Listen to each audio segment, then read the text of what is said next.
आप सभी को नमस्कार। गवर्नमेंट स्टडी सेंटर आप सभी प्रतियोगियों का स्वागत करता है।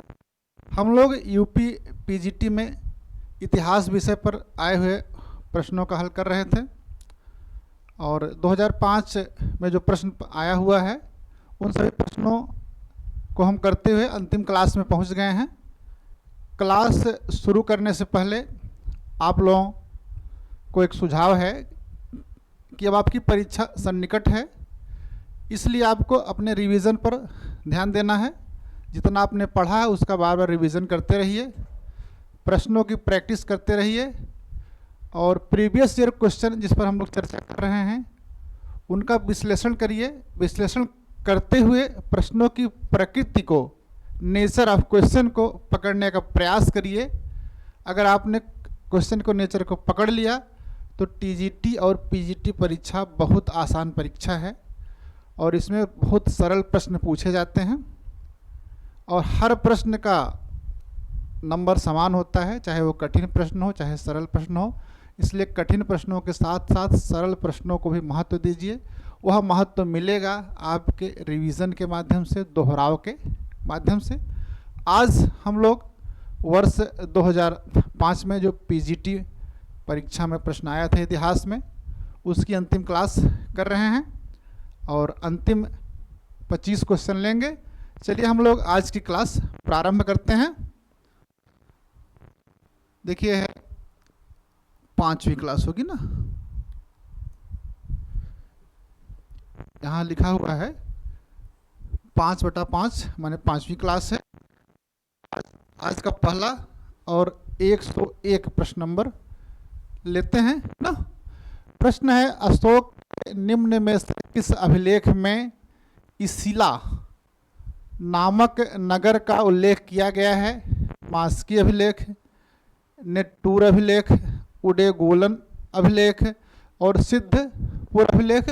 तो किस अभिलेख में जो है इसिला नगर का उल्लेख है, इसको हमको समझना है। इसका उत्तर हमको ढूंढना। समझते हैं, मौर्य जो साम्राज्य था, मौर्य साम्राज्य में केंद्रीय प्रशासन था। जो केंद्रीय प्रशासन, इस केंद्रीय प्रशासन में हम लोगों ने 18 तीर्थ और 26 अध्यक्ष, 18 तीर्थ और 26 अध्यक्षों के बारे में जाना है। इसके बाद जो प्रांत स्तर पर प्रशासन आता है, प्रांतीय प्रशासन आता है और प्रांतीय प्रशासन का जो विवरण है वह अशोक के अभिलेखों में मिलता है और अशोक के अभिलेख में ही 5 प्रांतों का उल्लेख हुआ है। कितने प्रांत का? 5 प्रांतों का उल्लेख हुआ है। इसमें जो पहला प्रांत है यह उत्तरापथ है और इसकी राजधानी है, कैपिटल, तक्षशिला। कहाँ है उत्तरापथ की राजधानी? तक्षशिला। दूसरा प्रांत है कौन सा है? दक्षिणापथ।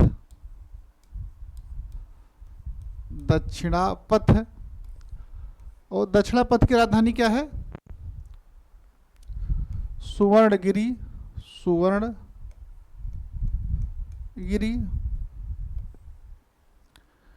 तीसरा प्रांत जो अशोक अभिलेख में है वो है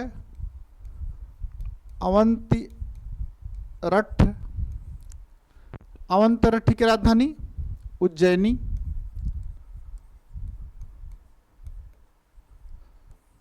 उज्जैनी। चौथा प्रांत जो है अशोक के अभिलेखों में, प्राची, जिसकी राजधानी है पाटलिपुत्र। और 5वां प्रांत है कलिंग।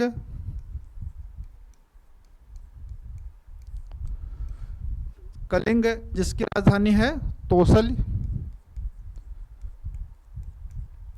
परीक्षा में पूछ लेता है कि किस प्रांत की राजधानी कौन है, यहाँ हमको समझना था है कि सुवर्णगिरी देख रहे हैं, ये है राजधानी। इसके बाद प्रांतों को मंडल में बांटा गया था और मंडल के शासक होते थे वो महामात्य होते थे, उन्हें प्रदेष्टा भी कहा जाता था। तो इनको मंडलों में विभाजित किया गया था। सुवर्णगिरी का जो मंडल था वो था इसिला, और पूछा है कि इसिला नगर का उल्लेख कहाँ के अभिलेख हुआ है, तो इसिला क्या था, ये मंडल था, ठीक है। और ये इसिला है कहाँ, मैसूर के पास में, कर्नाटक में मैसूर के पास में है। और मैसूर में कर्नाटक के पास में अभिलेख मिला है सिद्धपुरा। कौन सा अभिलेख, सिद्धपुरा अभिलेख। तो इसिला नगर की जानकारी हमको कहाँ से मिलती है, सिद्धपुरा अभिलेख से मिलती है। आइए प्रश्न देखिए, इसमें क्या लिखा है, इसिला नामक नगर की जानकारी। इसमें देखिए विकल्प देखिए, नंबर 4 क्या है, सिद्धपुर या सिद्धपुरा अभिलेख है। हमारे प्रश्न का उत्तर मिल गया। आइए इसको और अच्छे से समझा जाता है। देखिए मौर्य साम्राज्य में प्रांतों को चक्र कहा जाता था। इन प्रांतों के अंतर्गत कई मंडलों का प्रशासनिक विभाजन किया गया था, जिन पर महामात्य नामक अधिकारी होते थे। मंडलों के अधिकारियों को प्रदेष्टा या प्रादेशिक भी कहा जाता था। मंडल देखिए तोसल राजधानी है, तोसल के अंतर्गत समापा, पाटलिपुत्र के अंतर्गत कौशाम्बी, सुवर्णगिरी के अंतर्गत इसिला, यही पूछा था ना परीक्षा में। सौराष्ट्र के अंतर्गत गिरनार। इसिला नगर का उल्लेख अशोक के सिद्धपुरा अभिलेख में किया गया है। यह वर्तमान में कर्नाटक के मैसूर में है।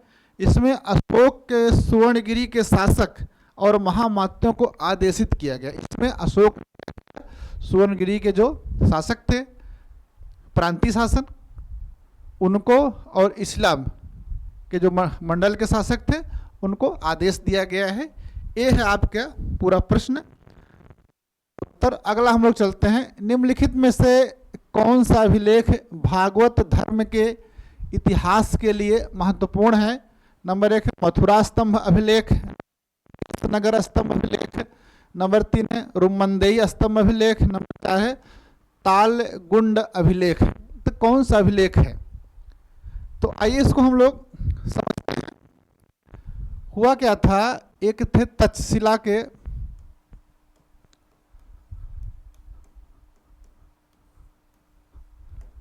यवन शासक। इनका नाम था एंटियाल किड्स। क्या नाम था, एंटियाल किड्स। इसी समय थे शुंग वंश, समझ रहे हैं, शुंग वंश के 9वें शासक थे काशीपुत्र भागभद्र। क्या नाम था शुंग वंश के शासक का, भागभद्र था। इन्हीं इंटियाल के एक थे राजदूत।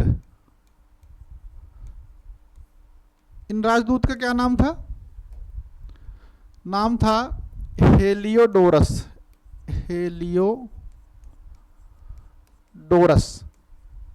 इंटियाल किड्स के तक्षशिला के जो शासक थे, इनके जो दूत थे ये थे हेलियोडोरस। साफ साफ लिख देते हैं, हेलियोडोरस। और भागभद्र के शासनकाल के 14वें वर्ष ये दूत इनकी विदिशा में आए थे। विदिशा को कहते हैं बेसनगर। क्या कहते हैं, विदिशा को बेसनगर भी कहते हैं। जब हेलियोडोरस यहाँ आते हैं विदिशा में, बेसनगर में, यहाँ आकर के भागवत धर्म भागवत धर्म स्वीकार करते हैं, और एक जो है गरुड़ स्तंभ की स्थापना करते हैं। यह जो गरुड़ स्तंभ है यही भागवत धर्म का प्राचीनतम अभिलेखीय प्रमाण है। समझ गए इस मामले को पूरी तरह से? इसको प्रश्न में देखते हैं कहाँ है। प्रश्न देखिए विकल्प 2 है बेस नगर स्तंभ अभिलेख, तो इस प्रश्न का उत्तर दूसरा होगा। आइए इसको और बेहतर देखते हैं। भागवत धर्म से संबंधित प्रथम प्रस्तर स्मारक विदिशा माने बेस नगर का गरुड़ स्तंभ है।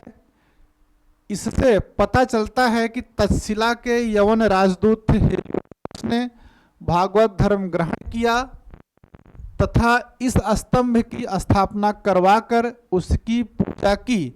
इस उत्कीर्ण लेख में हेलियोडोरस को भागवत तथा वासुदेव को देवदेवस अर्थात देवताओं का देवता कहा गया है। यही उत्तर मिल गया हमारे प्रश्न का। हेलियोडोरस कौन था? तक्षशिला के यवन शासक एंटियालकीडस का राजदूत था, जो शुंग वंश के 9वें शासक काशीपुत्र भागभद्र के शासनकाल के 14वें वर्ष दिशा दरबार में आया था। अब मुझे लगता है आपको पूरी तरह से यह प्रश्न क्लियर हो गया होगा, और इसको आपको क्लियर रखना भी चाहिए क्योंकि बहुत परीक्षाओं में पूछा गया है। निम्नलिखित में से किस शासक का एक अन्य नाम देवराज भी था? नंबर 1 चंद्रगुप्त मौर्य, नंबर 3 चंद्रगुप्त द्वितीय विक्रमादित्य, नंबर 4 कनिष्क। ये पूछ रहा है देवराज। देखिए देवराज हो गया, देवगुप्त हो गया, देवश्री हो गया, विक्रमादित्य हो गया, शशांक हो गया। यह सब उपाधियां जो है चंद्रगुप्त विक्रमादित्य द्वितीय की है, इसलिए विकल्प 3 इसमें सही है। और ये कब से कब तक थे? 380 से 412 ईस्वी तक। इनके नाम क्या थे? अन्य नाम देवगुप्त, देवराज, देवश्री, चंद्र। मेहरौली के लौह स्तंभ पर चंद्र की उपलब्धियों का वर्णन है ना, जो इन्हीं से संबंधित है। इनकी उपाधियां क्या थे? विक्रमांक, विक्रमादित्य, परम भागवत, ये भी परीक्षा में पूछा गया, सकार्य, सहसांक, राजाधिराज, विक्रम, तत्परगृहीत, कृतस्न पृथ्वी जय आदि है। देखो चंद्रगुप्त द्वितीय के बारे में हमको पूरा ज्ञान होना चाहिए क्योंकि यहाँ से प्रश्न बनता ही बनता है। इसके लिए क्या करना है आपको? गवर्नमेंट स्टडी सेंटर के पीजीटी प्रोक्ता प्ले लिस्ट पर जाइए। वर्ष 2003 के जो पहली क्लास हुई थी उसमें क्वेश्चन नंबर 29 को एक बार फिर से देख लीजिए।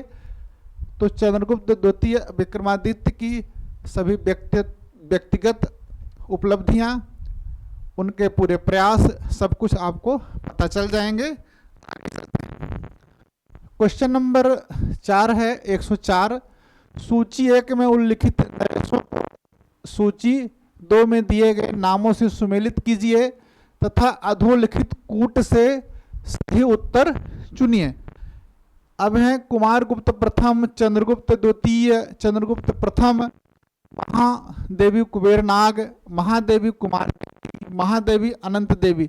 है क्या? एक गुप्त शासक दिए हुए हैं और इनकी पत्नियों के नाम दिए गए हैं, इनको मिलाना है। ये देखिए कुमारगुप्त प्रथम की जो पत्नी है ये है महादेवी अनंत देवी, तो इसमें थर्ड है।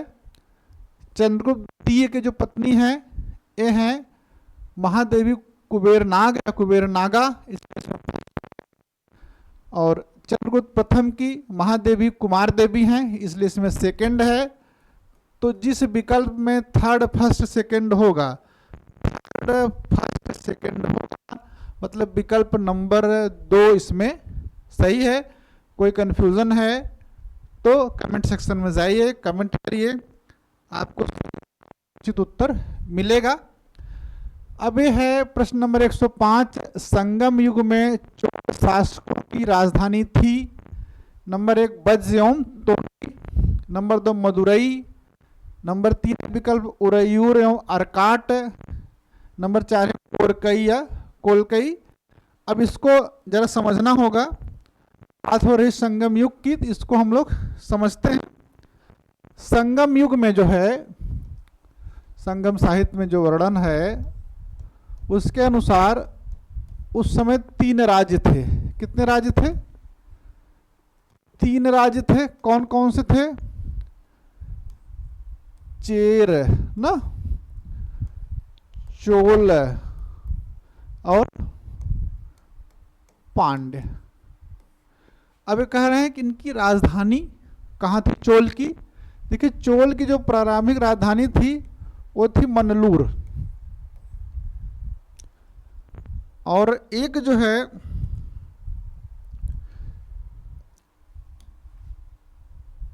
भूगोलवेत्ता हैं, नाम आप लोगों ने सुना होगा, टालमी द इल्डर।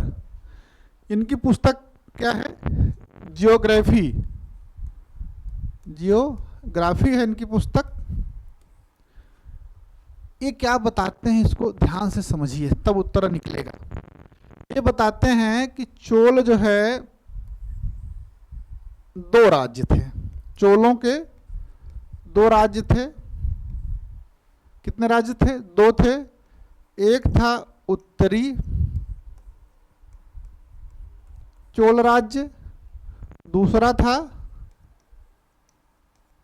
दक्षिणी चोल राज्य। जो उत्तरी चोल राज्य था, समझो, जो उत्तरी चोल राज्य था, इसकी कैपिटल, इसकी राजधानी थी अर्काट। कहाँ थी? अर्काट थी। इसी अर्काट को कहते हैं अरक्काडु। ठीक।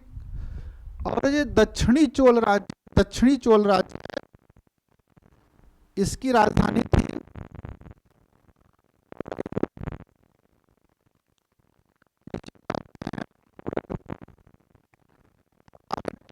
का विवरण है। अगर इसको समझा जाए तो चोलों की राजधानी उरगपुर और अरक्काडु।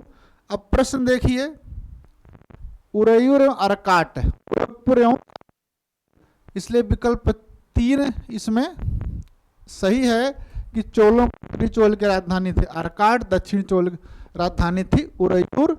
तो आपके प्रश्न का उत्तर मिल गया। लेकिन अब हमें सोच रहे हैं ना, लगे हाथ जो है, हम लोग जो प्रारंभिक चोल राज्य था उसके शासक, उनकी उपलब्धियां और पुहार या कावेरी की पुरम की स्थापना किसने की, उन सबको समझ लिया जाए, ताकि यहाँ से जो प्रश्न बने हम उसको अवश्य सही। संगम साहित्य में 3 राज्य बात हुई, चेर, चोल, पांड्य का उल्लेख मिलता है। तमिल प्रदेश के उत्तर पूर्व में चोल, उत्तर पूर्व में, दक्षिण पश्चिम में चेर और दक्षिण पूर्व में पांड्य राज्य स्थित था। संगम युगीन राज्यों में सर्वप्रथम चोल राज्य का उदय हुआ। अगर प्रश्न पूछे चोल, चेर, पांड्य में सबसे पहले किसका उदय हुआ, कौन सा राज्य पहले आया, तो कौन सा था? चोल राज्य था। चोल मंडल राज्य वर्तमान कावेरी नदी घाटी, कोरोमंडल, तिरुचिरापल्ली और तंजौर के भूक्षेत्र पर 2 नदियां थी, पेन्नार और बेल्लारू के बीच स्थित था। समझ गए इसका भौगोलिक स्थिति, अवस्थिति को। चोलों की प्रारंभिक राजधानी मनलूर थी, परंतु ऐतिहासिक काल में उरैयूर और तंजौर भी राजधानी बनी।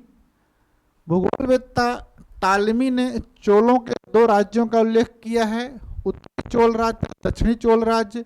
उसमें से उत्तरी चोल राज्य की राजधानी अर्काट, अरक्काडु तथा दक्षिणी चोल राज्य की राजधानी उरैयूर या उरगपुर थी, जिसकी चर्चा हम लोगों ने अच्छे से की है।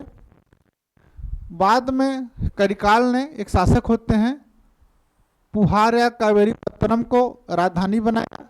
और एक स्थान और है जिसको पता होना चाहिए, कुंभकोणम जो चोल राजाओं का क्या था, कोषागार। प्रश्न बना देगा चोल राजाओं का कोषागार कहाँ था, तो आपको ये वाला स्थान कुंभकोणम पता होना चाहिए।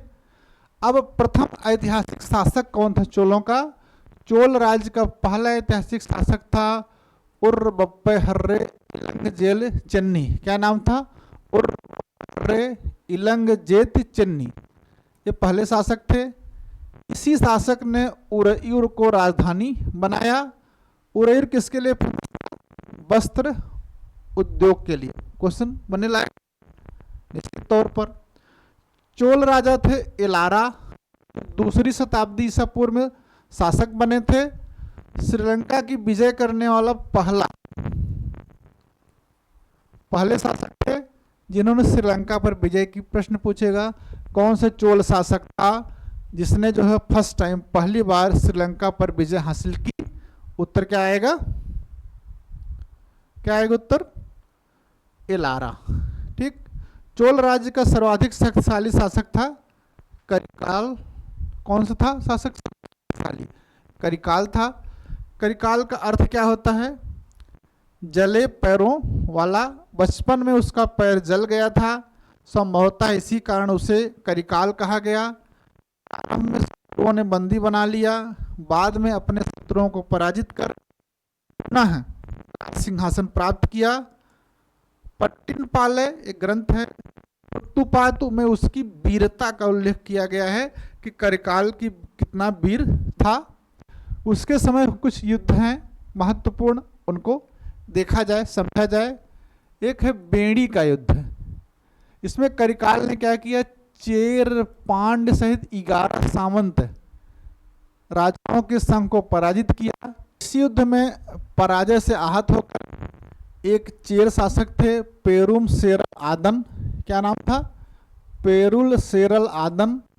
इन्होंने आत्महत्या कर ली। ये भी पूछा करिकाल से पराजित होकर किस चेर शासक ने जो है आत्महत्या की थी? तो कौन होगा? पेरुम सेरल आदन। एक अगला युद्ध है बाहेपरंडलई। बाहेपरंडलई के युद्ध में करिकाल ने 9 राजाओं के संघ को पराजित किया। करिकाल को श्रीलंका विजय का श्रेय भी दिया जाता है। फर्स्ट टाइम नहीं है, फर्स्ट टाइम तो आपको मिल चुका है, पहले शासक थे। ऐसा माना जाता है कि श्रीलंका से 13,000 बंदरगाह का निर्माण करवाया। करिकाल ने जो है श्रीलंका से जो है 13,000 लाए, उन्हीं बंदियों से जो है पुहार बंदरगाह का निर्माण कराएं। यह संगम युग था, परीक्षाओं में पूछा। करिकाल न केवल एक विजेता शासक था, वह एक निर्माता, धर्मनिष्ठ तथा कला प्रेमी शासक था। उसने कावेरी नदी पर 160 मील लंबा बांध बनाया। उसने सिंचाई के लिए नहरें निकलवाई और जंगल को साफ कर कृषि का विस्तार किया और अपनी राजधानी पुहार या कावेरी पत्तनम को बनाया। इसकी चर्चा हम लोगों ने अभी की थी। आगे देखिए, वह ब्राह्मण धर्मानुयायी शासक था। उसने अनेक यज्ञों का आयोजन किया। वह विद्वान आश्रयदाता था कि रुद्र नकन्नार की कृति पत्तिपाले से प्रसन्न होकर उसे 16 लाख स्वर्ण मुद्राओं से किया था। क्या नाम था? रुद्र नकन्नार की पुस्तक कौन सी थी? पत्तिपाले। उस रचना से प्रसन्न होकर 16 लाख स्वर्ण मुद्राएं करिकाल ने उसको प्रदान की थी। वह कला प्रेमी था। पेरुना नेपाद उसे सप्त स्वरों का विशेषज्ञ कहा गया है। शिल्पाधिकारम में उल्लिखित है कि करिकाल की एक पुत्री थी आदिमंदी। करिकाल की पुत्री क्या नाम था? आदिमंदी। इसका विवाह हुआ था चेर राजकुमार आतान अत्ति से, जो कावेरी नदी में डूबकर मर गया, परंतु आदिमंदी ने अपने सतीत्व से उसे जीवित किया।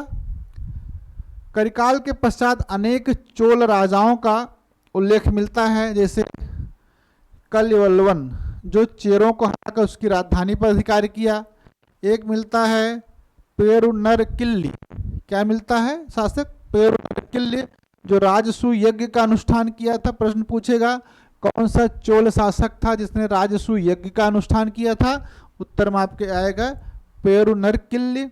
उसके बाद एक और सेन गणान, जिसके विषय में कहा जाता है कि वह पूर्व जन्म में मकड़ा था, उसने अनेक मंदिरों का निर्माण करवाया। संगम कालीन चोल शासकों ने तीसरी चौथी शताब्दी तक शासन किया। उसके पश्चात चोल वंश का इतिहास अंधकारमय हो गया। फिर 9वीं शताब्दी में विजयालय के नेतृत्व में चोल सत्ता का पुनरुत्थान हुआ। यह भी चोल सत्ता का पुनरुत्थान किसके नेतृत्व में हुआ? विजयालय के नेतृत्व में। फिर बाद में आप राज प्रथम, राजेंद्र प्रथम, परांतक, इन सब के शक्तिशाली राजाओं के बारे में, चोलों का पूरा गौरवमयी इतिहास पढ़ते हैं ना। चले आगे, चले अगले प्रश्न पर। 106 प्रश्न नंबर, तक्कोलम का युद्ध हुआ था ना। विकल्प एक है चोल चालुक्य के बीच, दूसरा है चोल के बीच, तीसरा है चोल पांड्य के बीच, चोल राष्ट्रकूटों के बीच। तो बताइए तक्कोलम का युद्ध किसके किसके था, बताएं। आइए हम लोग जो है इसको समझते हैं। किस युद्ध की बात कर रहा है? तक्कोलम ना। यह युद्ध कब हुआ था?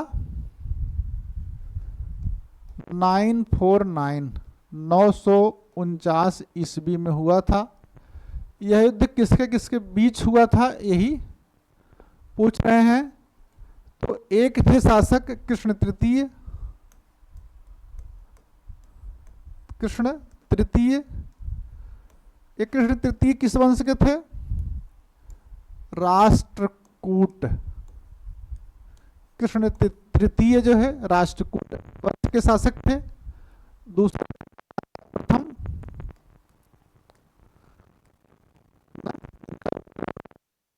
किस वंश के? चोल। तो इसका मतलब जो युद्ध हुआ था तक्कोलम का, किसके किसके मध्य हुआ था बताइए? युद्ध हुआ था राष्ट्रकूटों और चोलों के मध्य हुआ था ना। अब राष्ट्रकूटों में है कौन? कृष्ण तृतीय का शासनकाल है। कृष्ण तृतीय ने जो है दिग्विजय की योजना बनाई। दिग्विजय की योजना बनाई और उस योजना को फॉलो करते हुए उन्होंने चोलों पर अटैक किया और परांतक प्रथम को पराजित कर दिया।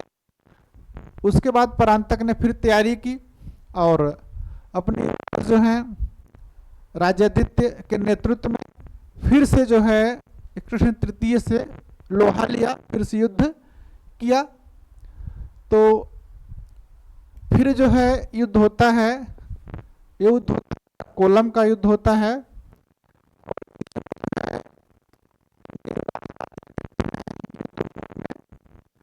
मारे जाते हैं, राष्ट्रकूट विजयी होते हैं। इसके बाद अगले जो है कम से कम 30 वर्षों तक जो है चोल राज्य पराभव की स्थिति में रहा। इसलिए पूर्ण है, इस चोलों की शक्ति को समाप्त करता है ये युद्ध, समझ रहे हैं। इसलिए परीक्षा में पूछा गया था। अब विकल्प देख लीजिए।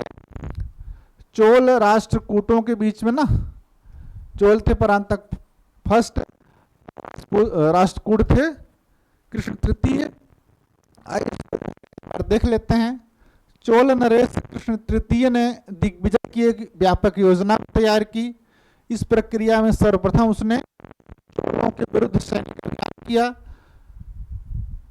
943 में उसने अपने साले गंग नरेश के साथ चोल शासक परांतक प्रथम के ऊपर आक्रमण कर दिया।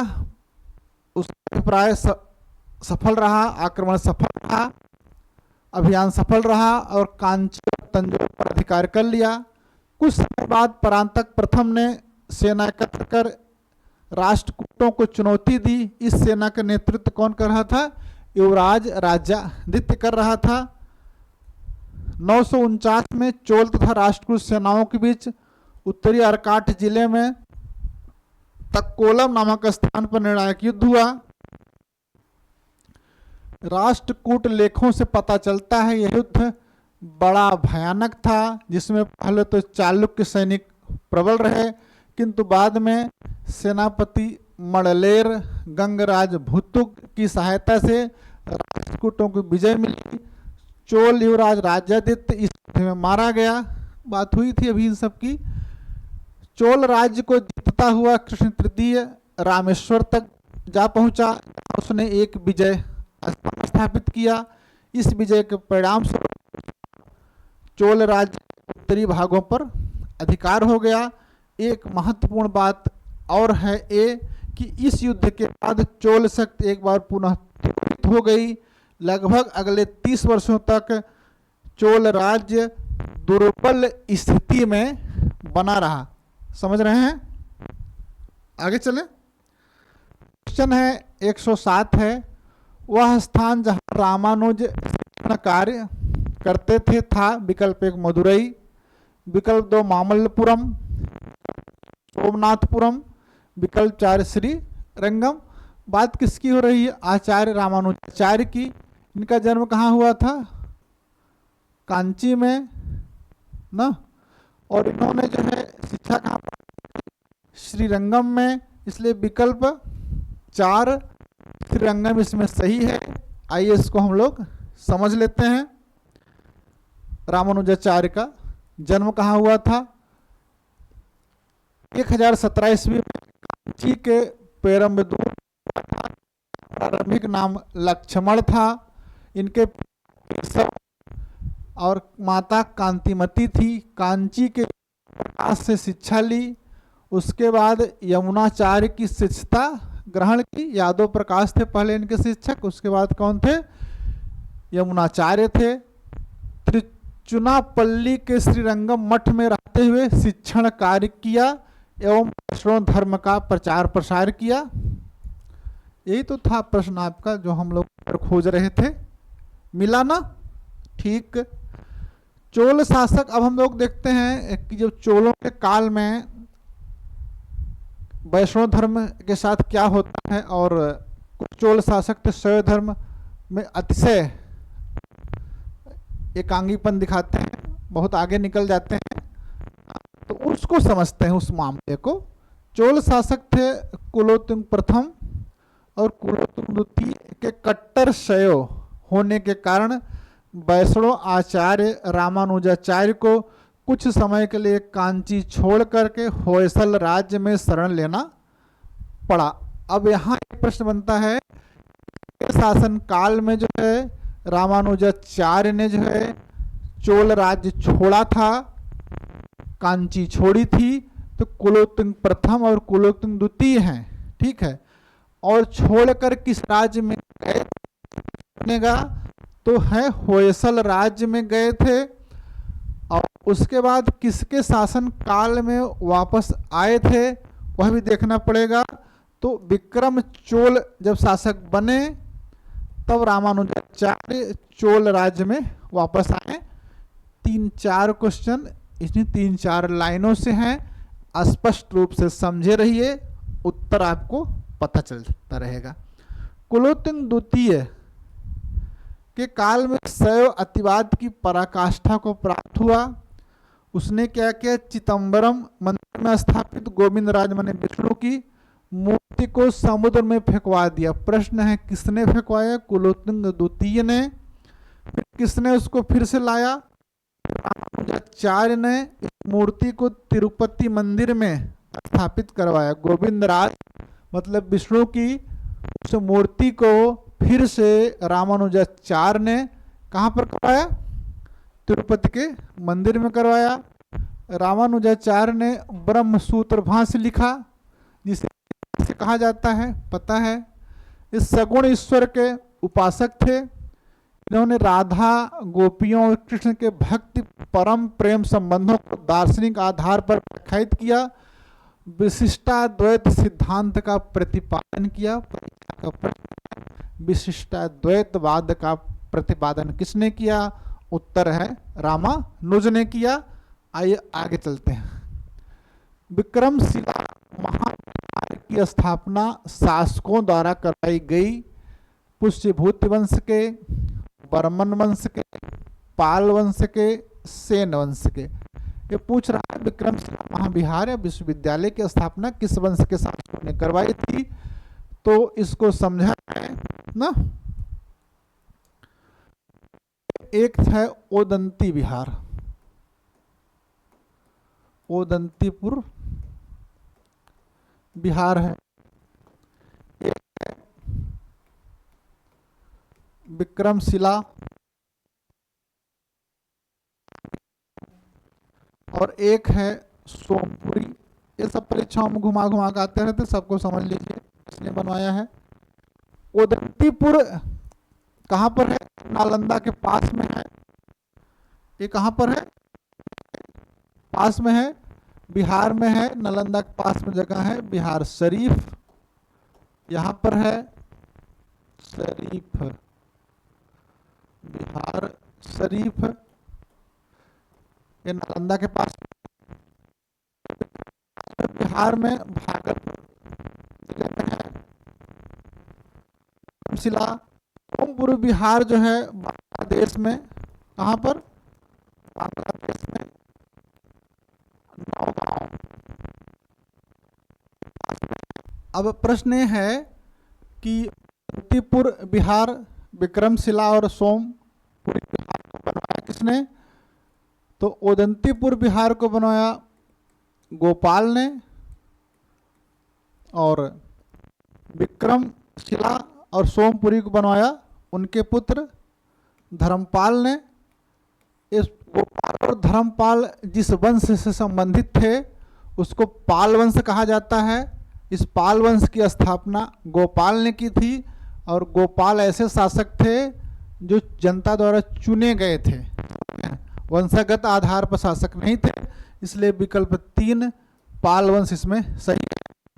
अब जब धर्मपाल की बात हम लोग कर रहे हैं तो हम लोग धर्मपाल को त्रिकोणात्मक संघर्ष के समय देख लेते हैं, उनकी उपलब्धियां देख लेते हैं। आइए चलते हैं। धर्मपाल 770 810 ईस्वी। विक्रमशिला विद्यालय कहाँ था? भागलपुर बिहार। सोमपुरी महाविहार बांग्लादेश के नौगांव जिले के पहाड़पुर में की स्थापना की। बोध गया में चतुर्भुज महादेव की मूर्तियां स्थापित करवाई और नालंदा विश्वविद्यालय को उदारता पूर्वक दान दिया किसने? धर्मपाल ने। आगे चलते हैं। बौद्ध लेखक हरिभद्र, नाम था हरिभद्र, धर्मपाल के संरक्षण में था, जिसने अष्ट सहस्रिका प्रजन्य पारमिता, क्या नाम है? अष्ट सहस्रिका प्रजन्य पारमिता की रचना की। क्या तारानाथ के अनुसार तारानाथ क्या कहते हैं? 50 धार्मिक विद्यालयों की स्थापना करवाई थी किसने? धर्मपाल ने। धर्मपाल के समय में कन्नौज पर स्वामित्व के लिए त्रिकोणात्मक संघर्ष प्रारंभ हुआ। त्रिकोणात्मक संघर्ष के बारे में पहले के प्रश्न में हम लोगों ने डिस्कस किया है। उसमें जो है कन्नौज पर आधिपत्य के लिए उत्तर भारत की 2 शक्तियां पाल और प्रतिहार तथा दक्षिण की एक शक्ति राष्ट्रकूटों के मध्य संघर्ष हुआ था। उसी संघर्ष को त्रिकोणात्मक संघर्ष कहते हैं। अब इस संघर्ष की शुरुआत कौन करता है? गुर्जर प्रतिहार शासक वत्सराज ने कन्नौज पर अधिकार कर लिया और आगे बढ़कर धर्मपाल को भी पराजित किया। राष्ट्रकूट शासक फिर एंट्री करते हैं। ध्रुव प्रथम भी कन्नौज पर आक्रमण कर वत्सराज के साथ साथ धर्मपाल को पराजित किया, परंतु ध्रुव के वापस लौट जाने के बाद धर्मपाल ने कन्नौज पर अधिकार कर लिया और वहां इंदिरा युद्ध को हटा करके चक्रा युद्ध को अपनी ओर से शासक नियुक्त किया। ये पहले चरण में जो है धर्मपाल सफल होता है और अपना शासक चंद्रायुध को कन्नौज की गद्दी पर बैठाता है। राष्ट्रकूट शासक ध्रुव प्रथम कन्नौज पर आक्रमण कर वत्सराज के साथ धर्मपाल को पराजित किया। ये बात लोगों ने अभी देख ली। आइए, खालिमपुर अभिलेख के अनुसार धर्मपाल ने कन्नौज में किया, जिसमें कौन कौन से भोज, मत्स्य, मद्र, कुरु, यदु, यवन, अवंती, गंधार, कीर शासक भाग लिए। इनका जो है शासकों का भाग लेना इस बात को इंगित करता है, इस बात को बताता है कि समस्त उत्तरी भारत का स्वामी हो गया था। समस्त उत्तरी भारत के शासक उसके पराजित थे, उसके अधीन थे। एक लेखक हैं सोढल्य, नाम सुना होगा, सोढल। इनकी रचना है सुंदरी कथा। इसमें उनको उत्तरपथ स्वामी कहा गया है। किसको? धर्मपाल को। प्रश्न पूछा गया है उत्तरपथ स्वामी किसकी उपाधि है? किसकी है? धर्मपाल की है। धर्मपाल की स्थिति अस्थाई नहीं रही। प्रतिहार नरेश फिर आते हैं। नागभट्ट द्वितीय ने मुंगेर के युद्ध में धर्मपाल को पराजित कर दिया। राष्ट्रकूट शासक गोविंद तृतीय ने फिर नागभट्ट को पराजित कर दिया। राष्ट्रकूट आ गए, उनकी एंट्री हो गई। धर्मपाल ने तत्काल गोविंद की अधीनता स्वीकार कर ली तथा गोविंद के दक्षिण चले जाने के बाद अपनी खोई हुई प्रतिष्ठा प्राप्त कर ली। उसके बाद फिर अंततः जो है त्रिकोणात्मक संघर्ष में सफलता प्रतिहारों को प्राप्त होती है, जो हम लोगों ने वहाँ पढ़ा था। धर्मपाल की उपाधियां देख ली। धर्मपाल की परमेश्वर, परम भट्टारक, महाराजा ने समान कर लगाने वाला, विक्रमशील आदि उपाधियां धारण की। बौद्ध मतानुयायी होने के कारण उसने परम सौगात की उपाधि भी धारण की। परम सौगात की उपाधि भी धारण की। धर्मपाल की उपाधियां परीक्षा के पूछी जाती हैं, इसलिए आपको पता रहे। परमेश्वर, परम भट्टारक, महाराजाधिराज, समकरह कई बार पूछा गया है। परम सौगात किसकी उपाधि है पूछा गया है, ये आपको पता होनी चाहिए निश्चित तौर पर। हम लोग अगले प्रश्न हैं। प्रश्न है 109, भेदाभेद सिद्धांत का प्रतिपादन वल्लभाचार्य द्वारा, नंबर 2 निम्बारकाचार्य द्वारा, नंबर 4 मध्वाचार्य द्वारा, नंबर 5 रामानुजाचार्य द्वारा। तो इसको आइए हम लोग समझते हैं क्या है मामला। भेदाभेद माने भेद और अभेद बाद। इसको दूसरे शब्दों में हम लोग कह सकते हैं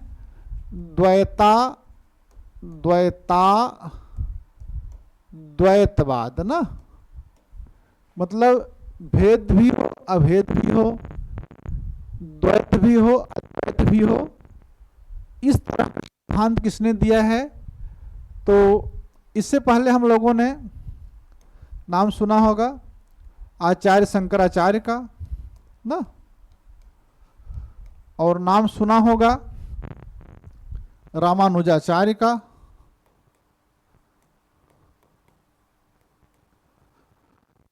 शंकराचार्य ने जो वाद दिया था उसको कहते हैं अद्वैतवाद। क्या कहते हैं? अद्वैतवाद। और रामानुजाचार्य के दर्शन को क्या कहते हैं? विशिष्टाद्वैतवाद।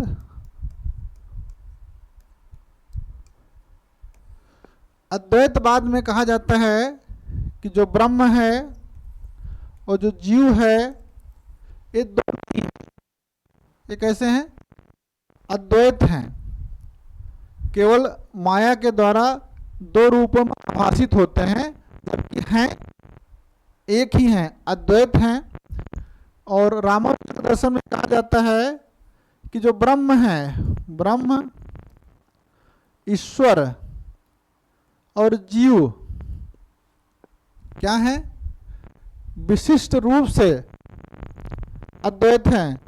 ब्रह्म के अंदर ही जीव और ईश्वर दोनों, यह जो द्वैत का जो संबंध है एक विशिष्ट। तो इन्होंने जो है भेद को नहीं स्वीकार किया, इन्होंने भेद की विशिष्ट व्याख्या की, लेकिन निम्बारकाचार्य ने दोनों को मिला करके एक जो सिद्धांत निकाला द्वैतवाद का, उसमें बताया कि जीव और ब्रह्म द्वैत हैं और अद्वैत भी हैं। इस तरह की बात किसने की? निम्बारकाचार्य चार की निम्बार्का, चार की, इसलिए आइए देखिए प्रश्न में विकल्प निम्बार्का चार द्वारा, तो भेदा भेद सिद्धांत या द्वैता द्वैतवाद किसने दिया था? निम्बार्का चार ने, इसलिए विकल्प दो इसमें सही है। आइए इसको हम लोग समझ लेते हैं निम्बार्का चार के बारे में, और महत्वपूर्ण बातें परीक्षा में पूछी जाती हैं जो जरूरी है जानना। निम्बार्काचार्य ने भेदाभेद द्वैतवाद मत का प्रतिपादन किया। उन्होंने सनक संप्रदाय की स्थापना की तथा इनकी प्रारंभिक पुस्तकें थी सिद्धांत रत्न, वेदांत परिजात सौरभ, सिद्धांत रत्न और वेदांत परिजात सौरभ थी।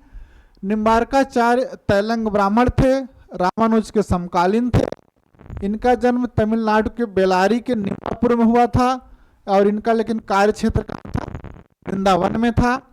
इनका नाम एक नाम भास्कर नियमानंद भी था। सुदर्शन चक्र का अवतार माना जाता था, इसको याद रखिएगा, परीक्षा में पूछा गया है। सुदर्शन चक्र का अवतार किसको माना जाता था? हमें किसको बताना है? निम्बार्काचार्य को। ये राधा एवं कृष्ण के उपासक थे।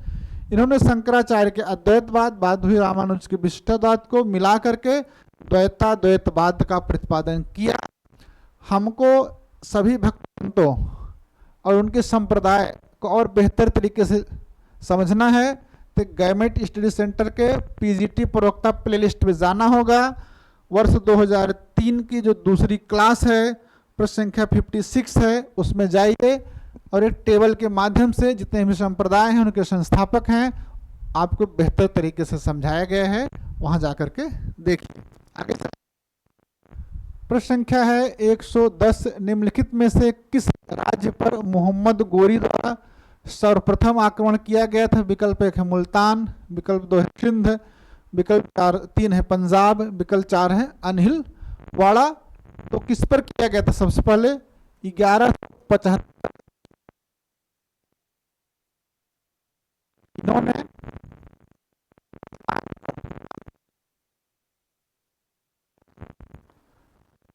माथी सियाओं का शासन था और उसके शासक थे अब्दुल रजा। अब्दुल रजा इन पर जो है किया गया था, अब्दुल रजा पर मोहम्मद गोरी द्वारा, इसलिए इसमें विकल्प एक मुल्तान इसमें सही है। आइए इसको समझते हैं। मोहम्मद गोरी ने गोमल दर्रे से भारत पर आक्रमण किया। उसका प्रथम आक्रमण 1175 ईस्वी में मुल्तान के करमाथी जात के सियाओं पर हुआ। उस समय मुल्तान का शासक अबुल रजा था और वह गोरी से पराजित हुआ। अब मुल्तान पर इन्होंने अटैक क्यों किया? मुल्तान पर गोरी का अधिकार कौन से महत्वपूर्ण था? क्यों पर अधिकार के पश्चात एक पंजाब और दूसरी ओर सिंध पर चढ़ाई करना आसान था। मुल्तान के बाद सिंध और उत्तर भी मोहम्मद गोरी ने जीता। अब मोहम्मद गोरी की विजयों का क्रम पूछता है ना, तो सभी विजयों को हमको जानना चाहिए अगर हम इतना जान रहे हैं, ताकि वो भी प्रश्न हमारा छूटे ना, जरूर हम सही करें। इसके लिए क्या करना है? फिर से गवर्नमेंट स्टडी सेंटर के पीजीटी प्रवक्ता प्लेलिस्ट में जाइए, में जो आपका पेपर आया हुआ है उसके पहले भाग के क्वेश्चन नंबर 8 को देखिए। वहां पर आपकी मोहम्मद गोरी के संपूर्ण विजयों का उल्लेख है, क्रमिक उल्लेख है, उसको देखिए, समझिए। आगे चलें। क्वेश्चन नंबर है 111, अमीर खुसरो बर्नी से कितने वर्ष बड़े थे? 41 वर्ष, दूसरा विकल्प है 32, तीसरा है 37, चौथा है 29। अब अमीर खुसरो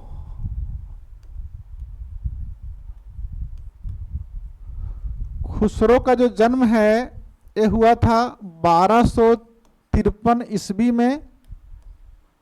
कहां पर हुआ था? एटा के पटियाली में ना, एटा के पटियाली में।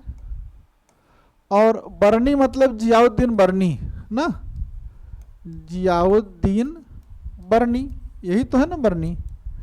इनका जन्म हुआ था 1285 ईस्वी में। 12 जगह है बुलंदशहर में, यहाँ पर हुआ था। अब देखिए इनका कब हुआ था, 1285 में। आइए हम लोग जोड़ घटाना कर लेते हैं। 1285 और उनका कब हुआ था, 1253। 5 में से 3 गए 2, 8 में से 5 गए 3, 32 वर्ष आ रहा है। अब विकल्प हम लोग देखते हैं, 32 है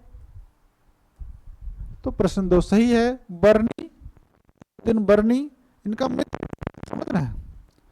अमीर खुसरो का जन्म 1253 में कैलीग्राम में हुआ था। उनका पूरा नाम जानिए, यामनुद्दौला मोहम्मद अबुल हसन था। उसकी उपाधियां थी तूतिया हिंद, कवियों का राजकुमार, नायक, तुर्क अल्लाह। तुर्क अल्लाह उपाधि से निजामुद्दीन औलिया ने दिया था, समझ गए। अमीर खुसरो को जो तुर्क अल्लाह की उपाधि है, किसने दिया था इसको, औलिया। निजामुद्दीन औलिया का बहुत बड़ा शिष्य था है। और जब औलिया का की मृत्यु का समाचार पाया, उसके कुछ दिनों बाद अमीर खुसरो की मृत्यु हो गई और दोनों का जो है एक ही जगह पर दफनाया गया है। जियाउद्दीन बरनी 1285 में उत्तर प्रदेश के बारान वर्तमान बुलंदशहर में हुआ था। मोहम्मद बिन तुगलक ने नदीम या जिंदा दिल साथी को उपाधि दी। तुगलक के समय में जेल में थे। फिरोज शाह के समय 5 माह तक भटनेर की जेल में रहा। वहीं पर जो उनकी प्रसिद्ध पुस्तक है तारीख फिरोज शाही की रचना की। अमीर खुसरो से 32 वर्ष बड़े, अमीर खुसरो 32 वर्ष बड़ा था। बरनी कहता है, मैं बरसों अमीर खुसरो एवं अमीर हसन के साथ दोस्त की तरह रहा। ये बरनी ने अपनी पुस्तक में लिखा है कि वर्षों में अमीर खुसरो अमीर हसन के साथ दोस्त की तरह रहा। अब क्लियर हो गया होगा, कोई नहीं होगा, यदि होगा भी तो कमेंट सेक्शन में लिखिएगा, सही और समुचित उत्तर प्रदान किया जाएगा। प्रश्न है 112, प्रागइतिहास के अध्ययन का विषय है समाजों का इतिहास, विकल्प 1 है। विकल्प 2 है साक्षर समाजों का इतिहास। विकल्प 3 है सभ्य समाजों का इतिहास। विकल्प 4 है नगरीय समाजों का इतिहास। बताइए प्रागैतिहासिक काल में किसका अध्ययन करते हैं, बताइए आप लोग। आइए इसको समझते हैं। जो इतिहास है, क्या है, इतिहास है, इसको जो है तीन काल खंडों में विभाजित किया गया है। आइए कर देते हैं। कितने कालखंडों में, 3 कालखंडों में विभाजित किया गया है। इसमें पहला है प्रागैतिहासिक काल, जिसको अंग्रेजी में कहते हैं प्री हिस्टोरिकल पीरियड। अगला है आद्य ऐतिहासिक काल, जिसको कहते हैं प्रोटो हिस्टोरिकल पीरियड। और तीसरा है ऐतिहासिक काल, क्या है, ऐतिहासिक काल, इसको कहते हैं हिस्टोरिकल पीरियड। अब हम समझते हैं कि प्रागैतिहासिक, आद्य ऐतिहासिक और ऐतिहासिक काल से मतलब क्या है। और पेन चेंज कर लेते हैं ताकि और क्लियरिटी बनी रहे। प्रागैतिहासिक काल का जो मानव था उसको लिपि एवं लेखन, लिपि और एवं लेखन कार्य की जानकारी नहीं थी। आद्य ऐतिहासिक काल का जो मानव था उसको लेखन की जानकारी थी, विवरण मिलते हैं, लेकिन जो लेखन था इतना गूढ़ एवं इतना जटिल है, उसको पढ़ा ही नहीं जा सका, इसलिए उसको आद्य ऐतिहासिक काल कहा गया। ऐतिहासिक काल में लिपि और लेखन इन सब की जानकारी थी, इन सब का बेहतर प्रयोग हो, समझ गए। लिपि और लेखन ये हो गया मामला। अब हमारे इतिहास में चीज़ें कहाँ कहाँ मिलती हैं वो जानना जरूरी है। प्रागैतिहासिक काल जो है ये है हमारी जो पाषाण काल है ना, जो हम लोग पाषाणकालीन संस्कृतियाँ पढ़ते हैं वो हमारी प्रागैतिहासिक काल की है। जो हम जो है हड़प्पा सभ्यता है, सिंधु सभ्यता, हड़प्पा सभ्यता या सिंधु सभ्यता, वैदिक सभ्यता या वैदिक काल को पढ़ते हैं, ये आद्य ऐतिहासिक हैं, समझ रहे हैं। और इसी में जो है हमारी जो है धातुकालीन संस्कृतियाँ आ जाएंगी, जिसमें ताम्रपाषाणिक लौह वाली संस्कृतियाँ और कांसा वाली संस्कृतियाँ इसमें आ जाएंगी। ऐतिहासिक काल जो है हमारी जो छठी शताब्दी ईसा पूर्व का है, छठी शताब्दी ईसा पूर्व का जो के बाद का जितना भी इतिहास है उन सब में लिपि और लेखन मिलता है, इसलिए वह ऐतिहासिक काल है। इतना समझने के बाद अब अपने हम प्रश्न चलते हैं तो वहाँ प्रश्न हमको समझ में आएगा। कह रहा है कि किसका अध्ययन करते हैं प्रागैतिहासिक काल में, किसका करते हैं, जहाँ लिपि और लेखन ये दोनों नदारत हैं कि जानकारी नहीं है, ऐसा समाज निरक्षर समाज होगा ना। एक निरक्षर समाजों का इतिहास इसके थ्रू जाना जाता है। आइए इसको समझ लेते हैं एक बार, ताकि जो चीज़ छूट रहे हैं वह भी ऐड हो जाएं। हमारा उद्देश्य है परीक्षा में कोई प्रश्न छूटना नहीं चाहिए कि हमको नहीं आ रहा है, 100% ही करके आना है।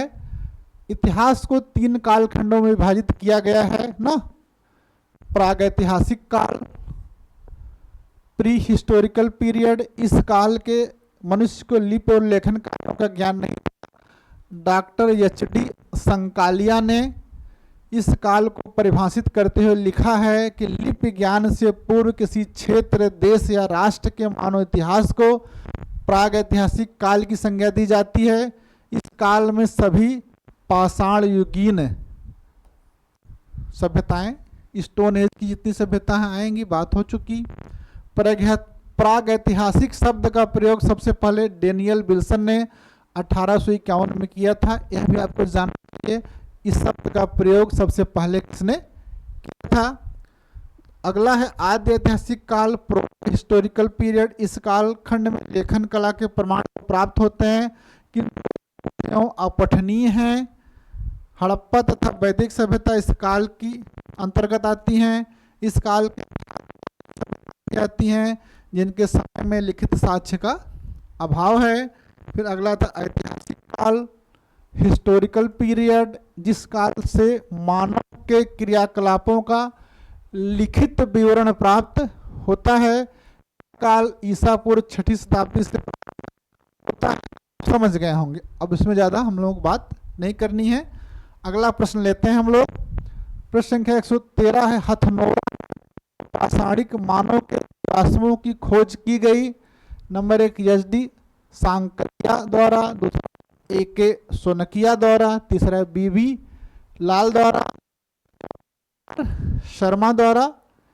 यह बात हो रही है हथनोरा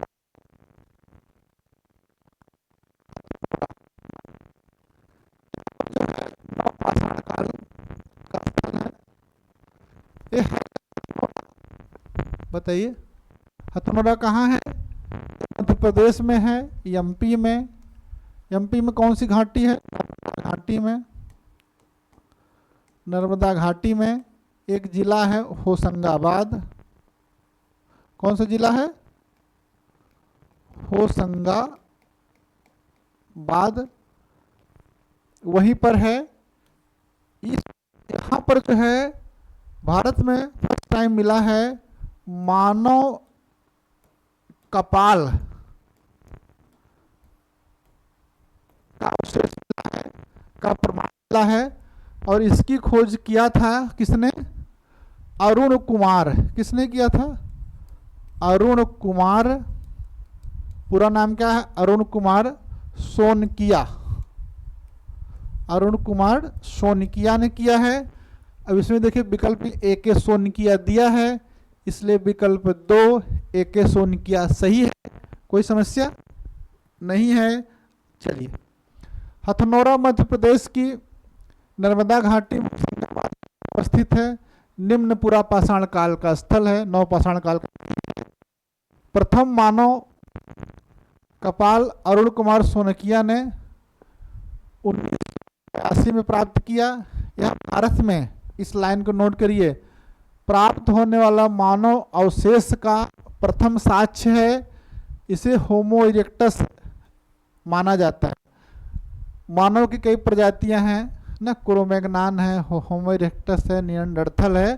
तो ये जो मिला है आधुनिक मानव का है, जो हथनोरा मध्य प्रदेश से मिला है, ये किसका है?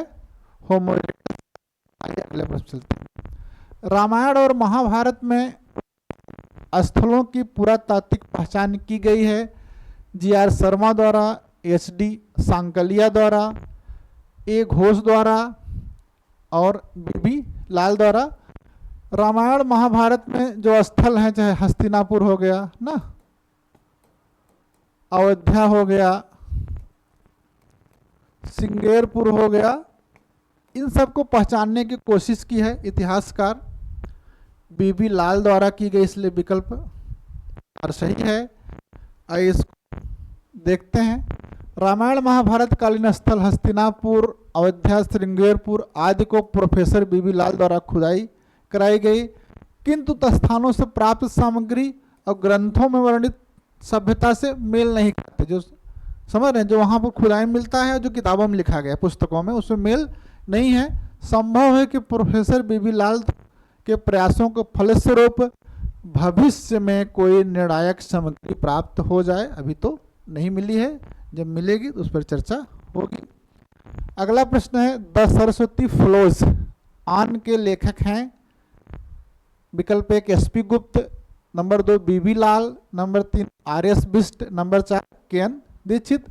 द सरस्वती फ्लोज पुस्तक की पृष्ठ को दिखा देते हैं। देखिए, ए है, पुस्तक है the Saraswati flows the continuity of Indian culture, और राइटर का नाम प्रोफेसर बी.बी. लाल। इसलिए इस प्रश्न में भी आपको जो उत्तर लगाना है, क्या लगाना है? बी वाला विकल्प, बी.बी. लाल। तो 2 प्रश्न back to back B B. Lal, professor आदरणीय बी.बी. लाल जी से आए थे। हम लोग अगले प्रश्न में चलते हैं। फसल काटने का आयताकार पाषाण उपकरण हार्वेस्टर किस नवपाषाणिक संस्कृति से प्राप्त हुआ? समझ रहे हैं? नंबर 1 कश्मीर, नंबर 2 गंगा घाटी, नंबर 3 मध्य क्षेत्र, नंबर 4 दक्षिण भारत। फसल काटने का जो है पाषाण उपकरण की बात कर रहा है, और ये मिला है नंबर 1 विकल्प कश्मीर से। आइए देखते हैं। उत्तरी भारत की नवपाषाणिक संस्कृति में कश्मीर से प्राप्त प्रस्तर उपकरणों में एक तरह का बिंधा हुआ चौकोर प्रस्तर चाकू, इसका प्रयोग शायद फसल काटने के लिए किया जाता था, प्राप्त हुआ।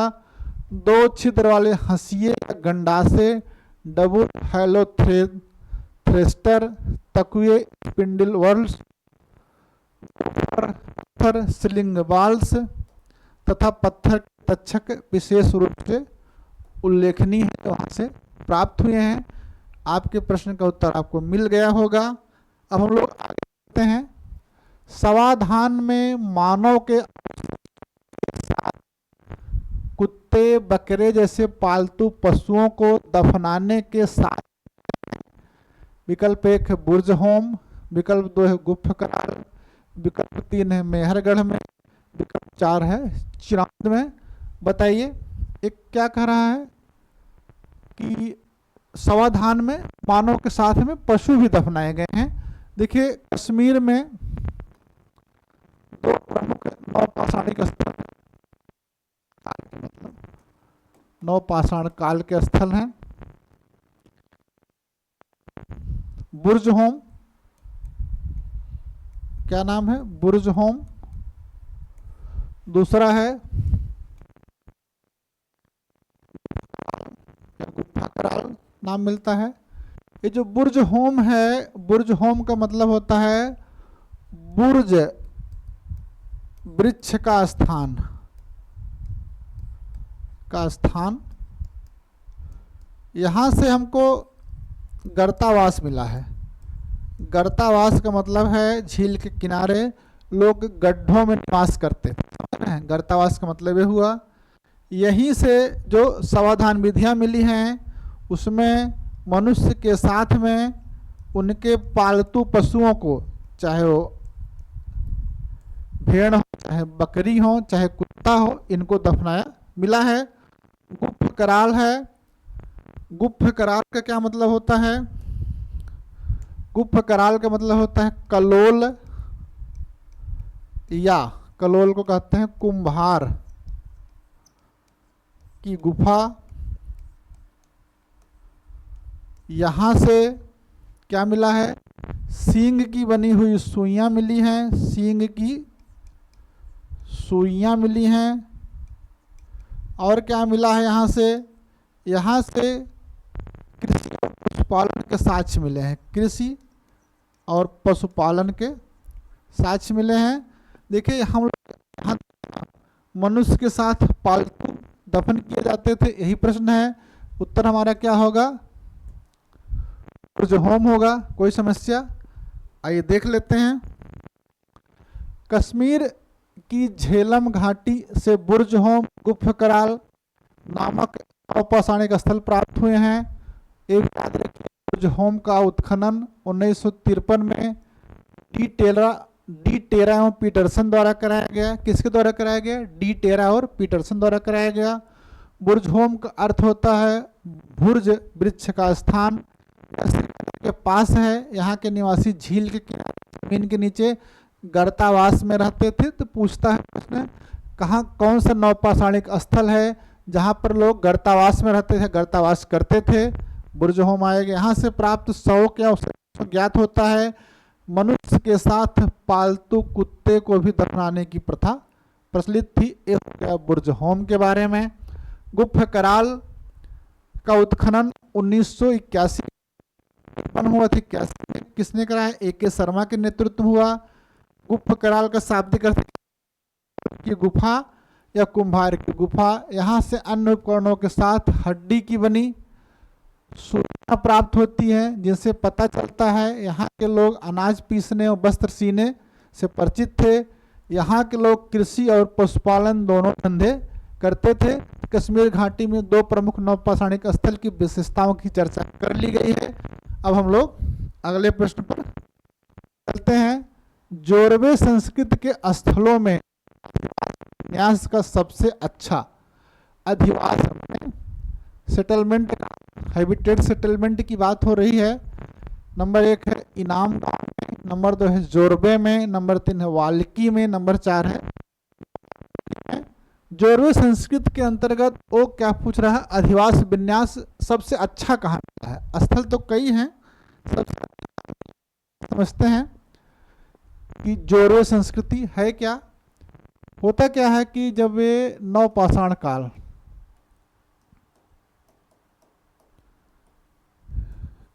काल के अंतिम चरण में धातुओं का प्रारंभ होता है। किसका प्रयोग प्रारंभ होता है? धातुओं का, मेटल का प्रयोग होता है। धातुओं का प्रयोग होता है। जब धातुओं का प्रयोग होगा तो जो युग आएगा उसको कहते हैं धातु युग। क्या कहते हैं? धातु युग। और ये धातु युग 3 तरह के धातुओं पर 3 धातु युग माने जाते हैं। एक है तांबे का प्रयोग हुआ, ताम्र युग। दूसरा कांसे का प्रयोग हुआ, कांस्य युग। चौथा लोहे का प्रयोग हुआ।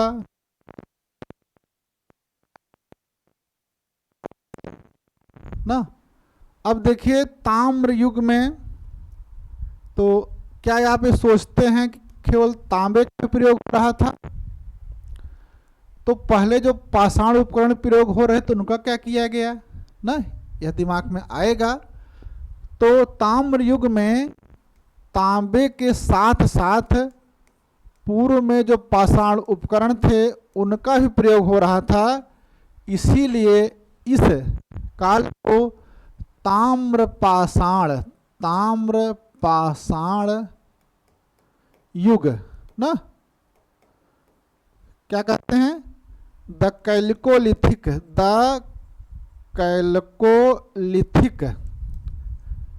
एज कहते हैं। पाषाण और तांबे का प्रयोग हो रहा था, इसलिए इसको ताम्र पाषाण और ताम्र ना, ताम्र पाषाण भी कहते हैं। इसी तरह से कांस्य युग है। और इस ताम्र पाषाण में एक महाराष्ट्र में जो संस्कृत पनपी वह जोरबे संस्कृत के नाम से जानी जाती है। जोरबे उसका प्रतिनिधि स्थल है, इसलिए इसको जोरबे के नाम से जाने जाते हैं। यहाँ पर इनाम गांव है, एक जोरबे स्थल जोरबे संस्कृत का। यहीं पर जो है जो अधिविन्यास पूछा गया है आवास का सबसे बेहतर तरीके से मिला है। कहाँ से? इनाम गांव से। ये देखिए इसमें विकल्प 1 इनाम गांव दिया है, तो यही उत्तर इसमें सही होगा। अब हम लोग जोरबे संस्कृति के स्थलों और उनकी विशेषताओं को जान लेते हैं, ताकि परीक्षा में अन्य कोई क्वेश्चन बने उसको बेधड़क हम सही कर दें, ताकि सोचना ना पड़े। सबसे अधिक ताम्र पाषाणिक स्थल महाराष्ट्र से प्राप्त हुए हैं। अगर यह प्रश्न पूछता है किस प्रदेश से सबसे ज्यादा ताम्र पाषाणिक स्थल मिले हैं, तो महाराष्ट्र में जाना है। यहाँ के प्रमुख स्थलों में कौन कौन से? जोरबे, नेवासा, चंदौली, इनाम गांव, दायमाबाद, सोनगांव और नासिक हैं। इन्हें जोरबे संस्कृत की उपमा दी जाती है। ये नाम याद रखिएगा, कौन कौन से? जोरबे, नेवासा, चंदौली ना। चंदौली महाराष्ट्र वाला है, उत्तर प्रदेश का चंदौली जिला नहीं है, समझ रहे हैं। इनाम गांव, दायमाबाद, सोनगांव और नासिक आपकी जबान पर होना चाहिए। प्रवरा नदी के बाएं तट पर स्थित जोरबे को इस संस्कृत का प्रतिनिधि स्थल माना जाता है। रिप्रेजेंटेटिव इस कल्चर का कौन है? जोरबे है, जो प्रवरा नदी के पर है। एकमात्र जोरबे संस्कृत से ही सोने के आभूषण मिले हैं, समझ गए। यहाँ से नौतली एवं टोटीदार मृदभांडों का प्रयोग होना इस संस्कृत की अपनी एक महत्वपूर्ण विशेषता है। यही एक संस्कृति है जहाँ नौतली और टोटीदार बर्तन मिले हैं, मृदभांड मिले हैं, समझ रहे हैं। जोरबे संस्कृत के इनाम गांव बस्ती किलाबंद एवं खाई से घिरी है। यह ताम्र पाषाण काल की एक बड़ी बस्ती है। इस बस्ती में 130 से अधिक घरों कब्रों के साक्ष्य प्राप्त होते हैं। यहाँ से 5 कमरे वाले एक मकान एवं गोलाकार वाले मकान का साक्ष्य मिलता है। स्थल से विशाल चूल्हे और कारों के प्रमाण भी मिलते हैं। इस संस्कृत के स्थलों के अधिवास विन्यास का सबसे अच्छा साक्ष्य प्राप्त होता है। यही प्रश्न था जो यहाँ पर उत्तर दिया है, कोई समस्या नहीं होगी। अगला है गोदावरी नदी के तट पर एक जोरबे स्थल है दायमाबाद। इस संस्कृत तो सबसे बड़ा, अगर ये पूछे जोरबे का सबसे बड़ा स्थल कौन सा है, तो दायमाबाद है। इसके प्रारंभिक काल में उत्तरवर्ती हड़प्पा सभ्यता और मालवा संस्कृति का प्रभाव दिखाई देता है। यहाँ से तांबे के साथ साथ कांसे की वस्तु भी प्राप्त होती हैं। इसमें रथ हाँकता मानव, गणेश की मूर्ति, गंडा, हाथी, सांड आदि महत्वपूर्ण हैं। यहाँ से मातृ देवी की मृण मूर्तियाँ भी प्राप्त हुई हैं। अगला है नेवासा, जोरबे संस्कृत का स्थल है। पटसन के साक्ष्य एक बार परीक्षा में पूछा गया है, कौन से जो है ताम्र पाषाणिक स्थल है जहाँ से पटसन का साक्ष्य मिला है, तो कहाँ से मिला है? नेवासा से। यहाँ से रेशम का प्राचीनतम साक्ष्य मिला है, ये भी। यहाँ से लाल यहाँ से चाक निर्मित लाल रंग के मृदभांड प्राप्त होते हैं जिनके तल पर काली रेखाएं अंकित हैं। इसे नैदानिक मृदभांड, नैदानिक मतलब डायग्नोसिस पोट्री, इलाज करने वाली पोट्री बर्तन है माना जाता है। इस संस्कृत की प्रमुख विशेषता है कलश समाधान। पूछेगा कलश समाधान किस संस्कृति की विशेषता है? जोरवे संस्कृत विशेषता है। वह मृतक की अस्थियों को कलश में रखकर घरों के फर्श के नीचे उत्तर एवं दक्षिण दिशा में गाड़ते थे। प्रश्न बना हुआ है कलश समाधान में अस्थियां किस दिशा में गाड़ते थे? उत्तर और, लीजिए पूरी तरह से 2-3 बार रिवीजन करेंगे याद हो जाएगा। कुछ से वयस्कों एवं शिशुओं के स्कर्वी रोग होने का साक्ष्य भी प्राप्त हुआ है। पूछेगा किस ताम्रपाषाणिक संस्कृति से जो हड्डियां मिली हैं उनसे स्कर्वी रोग की पुष्टि है? वो कौन सा है? जारवे है। अगला आइए, ताम्रपाषाणिक कायथा संस्कृति की खोज की गई। ताम्रपाषाणिक संस्कृति हम लोग महाराष्ट्र में हैं, एमपी में जाएंगे, मालवा वाला क्षेत्र है, कायथा वाला क्षेत्र है, वहाँ पर जो संस्कृति है उसकी तो उसकी खोज की थी BS वाकणकण द्वारा, इसलिए विकल्प 2 इसमें सही है। हम लोगों ने जोरवे के बारे में पढ़ा, वैसे कायथा के बारे में पढ़ लेते हैं ताकि हम परीक्षा में निश्चित तौर पर सही कर दें। पश्चिमी मध्य प्रदेश मालवा क्षेत्र की संस्कृतियों का विकास नर्मदा घाटी में हुआ ना। यहाँ पर कायथा, एरण, नागदा, नौदा टोली स्वर आदि प्रमुख स्थल हैं। कायथा स्थल की खोज BS वाकणकर ने की थी, यही पूछा था। यहाँ 3 संस्कृतियों के साक्ष्य प्राप्त होते हैं, कायथा, आहार एवं मालवा। मालवा इस संस्कृत का प्रमुख स्थल होने के कारण संज्ञा दी जाती है। यह संस्कृत के समकालीन थी। कायथा से प्राप्त एक घड़े में 40 मणके के दाने मिले हैं। कायथा के एक घर से 29 कंगन, मनकों वाले कार्नेलियन हार और 2 कुल्हाड़ी प्राप्त हुई हैं। यहाँ से प्राप्त मृदभांड लाल रंग के हैं जिन पर काले रंग का अलंकरण किया गया है। इस संस्कृति के मृदभांड ताम्रपाषाणिक मृदभांडों में सर्वश्रेष्ठ माने जाते थे, मतलब बेस्ट पोट्री किस ताम्रपाषाणिक स्थल की है? तो कहाँ की है? कायथा की। समझ गए? इसमें एक है नौटोली स्थल, यह मध्य प्रदेश के खारगोन जिले में नर्मदा नदी के तट पर है। इसका उत्खनन करवाया था HD संकालिया ने, ये नाम याद रखिएगा HD संकालिया का। यहाँ भारतीय उपमहाद्वीप का ताम्रपाषाणिक स्थल है, भारतीय उपमहाद्वीप का पूरे। यहाँ से गेहूं, धान, दलहन की खेती के साक्ष्य प्राप्त होते हैं। इस स्थल से उत्खनन के दौरान अधिक मात्रा में अनाज या फसल के साक्ष्य प्राप्त हुए हैं जो भारत के किसी भी ताम्रपाषाणिक स्थल से नहीं प्राप्त होते हैं। इस स्थल को मालवा ताम्रपाषाणिक स्थल का प्रतिनिधि माना जाता है। किसको? नौदा टोली को। समझ में आया? मालवा के अन्य स्थलों में एरण है, मिट्टी द्वारा निर्मित विशाल सुरक्षा प्राचीर का साक्ष्य मिला है। पूछेगा कहाँ से मिला है? तो एरण से। नगदा है, हाथी दांत से निर्मित एक मानव आकार की मूर्ति प्राप्त हुई है। एरण और कायथा में बंदोबस्ती के साक्ष्य मिले हैं। इस तरह से हम लोगों ने कायथा स्थल के जो कायथा संस्कृति थी उसके प्रमुख स्थलों के बारे में अच्छे से समझ लिया है। अब आगे चलते हैं। क्वेश्चन नंबर 120 है, परवर्ती हड़प्पा का पूरा सामग्रियों के साथ चित्रित दूषण पात्र परंपरा के अवशेष मिले हैं। नंबर 1 रोपड़ से, नंबर 2 भगवानपुरा से, नंबर 3 बनावली से, नंबर 4 दौलतपुर से। ये पूछ रहा है कि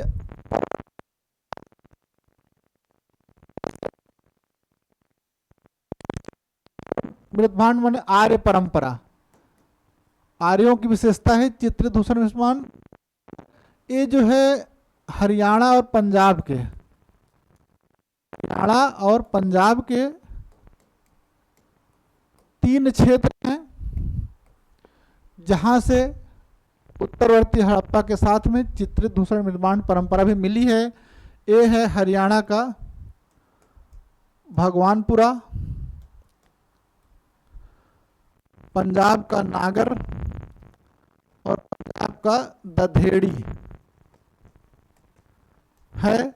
और विकल्प में देखिए भगवानपुरा दिया हुआ है, इसलिए विकल्प 2 भगवानपुरा सही है। समझ गए?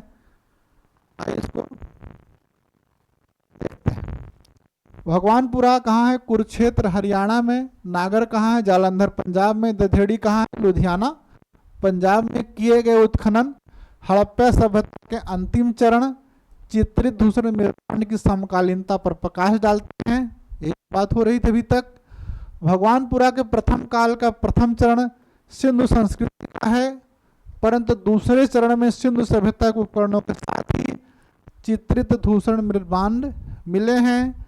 चित्रित धूसर मृदभांड संस्कृति को आर्य संस्कृति का परिचायक माना जाता है। मतलब हड़प्पा सभ्यता के उत्तरवर्ती काल में आर्यों के साथ उनका निवास होता था। अगले पर सिंधु सभ्यता के सबसे पूर्वी स्थल आलमगीरपुर का उत्खनन किया। सबसे पूर्वी स्थल बात हो रही है, और इसका उत्खनन किसने किया? वाइट द्वारा, ए घोष द्वारा, बी के थापड़ द्वारा और बीबी लाल द्वारा। सिंधु सभ्यता का जो विस्तार हुआ था ना, ये उत्तर में हुआ था मांडा, किस नदी के किनारे है? चिनाब में। दक्षिण में कहाँ हुआ था? दायमाबाद। ये किस नदी के किनारे है? प्रवरा, अभी पढ़ा था हम लोगों ने। और पश्चिम में है सुत को गेंडोर ना, ये किस नदी के किनारे है? दास्क नदी के, बलूचिस्तान की। और सबसे पूर्व का जो स्थल है, पूर्व का ना, सबसे पूर्वी स्थल है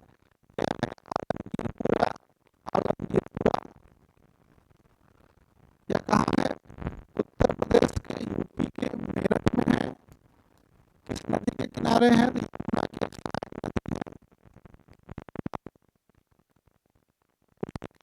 है। इसकी जो खोज है किसने किया था?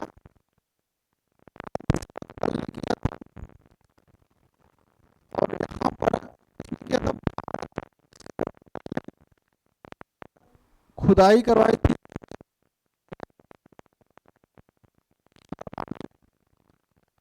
इस तरह से आप देखते हैं एक जो है बड़ा क्षेत्र, करीब 12,99,600 वर्ग किमी में हड़प्पा सभ्यता विस्तृत थी, विस्तार लिए हुए थी।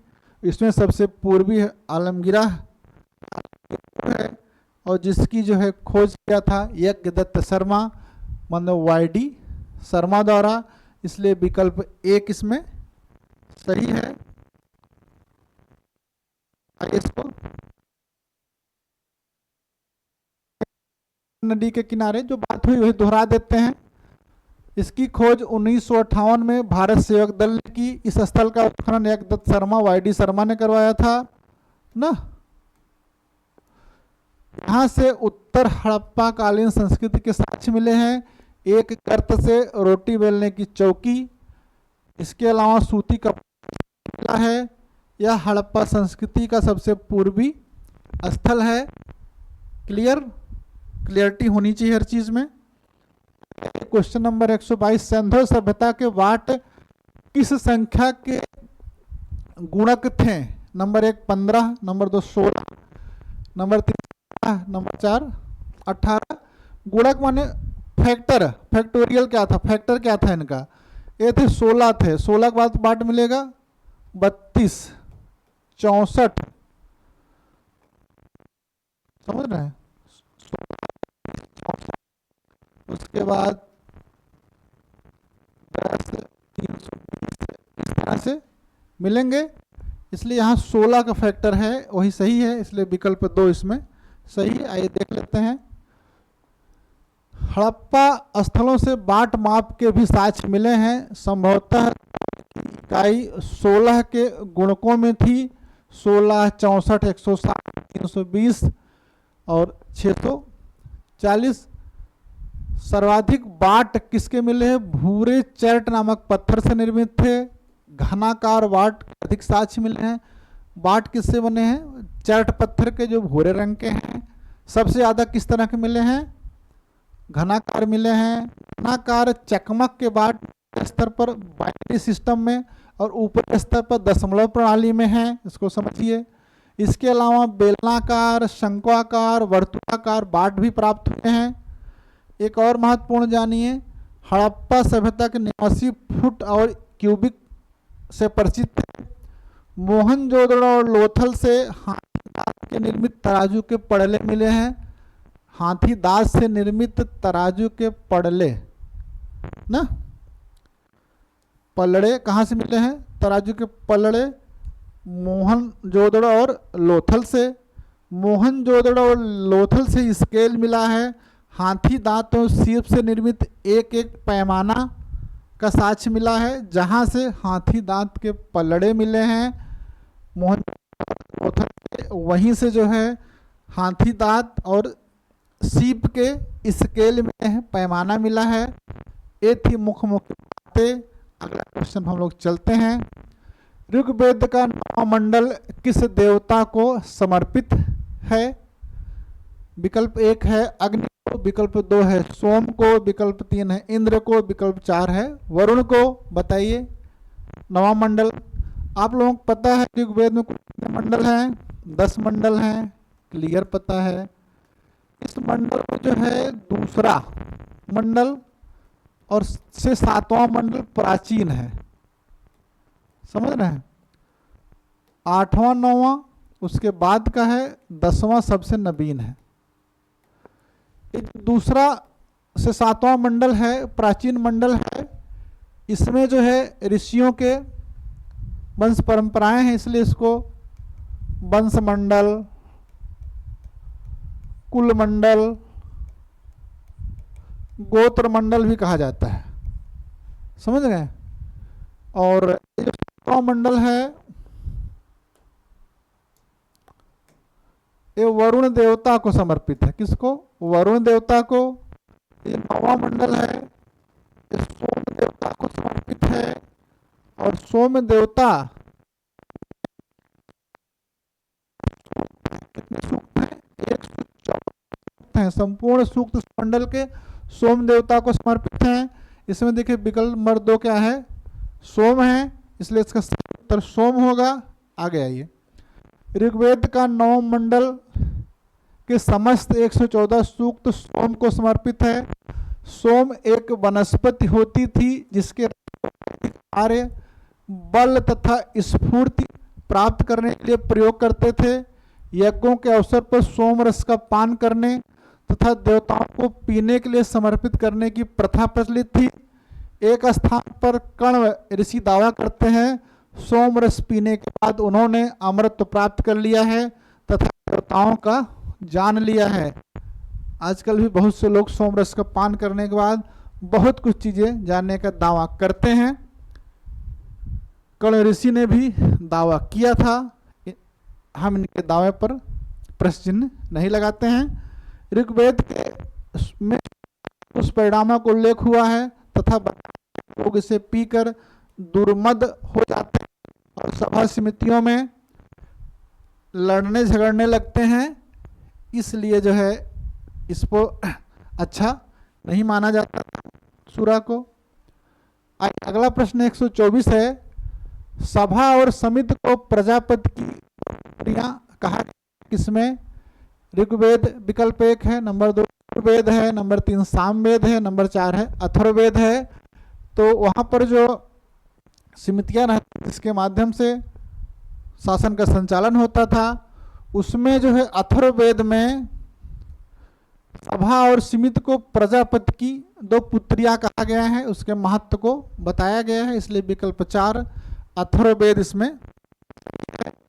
अगला है यज्ञीय कर्मकांड का पर्यवेक्षक निम्नलिखित में से किस पुरोहित का दायित्व था? नंबर 1 अध्य वरयु, नंबर 2 ब्रह्मा, नंबर 3 होता, नंबर 4 उदगाता। है क्या कि यज्ञ कर्मकांड बहुत जटिल थे और 4 वेद थे, तो इसलिए जो है पुरोहितों का वर्ग बना दिया गया। किस वेद का पुरोहित कौन सा होगा? जैसे ऋग्वेद है, क्या है? ऋग्वेद है, तो ऋग्वेद का जो पुरोहित होगा होतृ होगा। सामवेद है, सामवेद का जो पुरोहित होगा वो उद्गाता होगा। समझ लिया ऋग्वेद और सामवेद का पुरोहित। तो यजुर्वेद,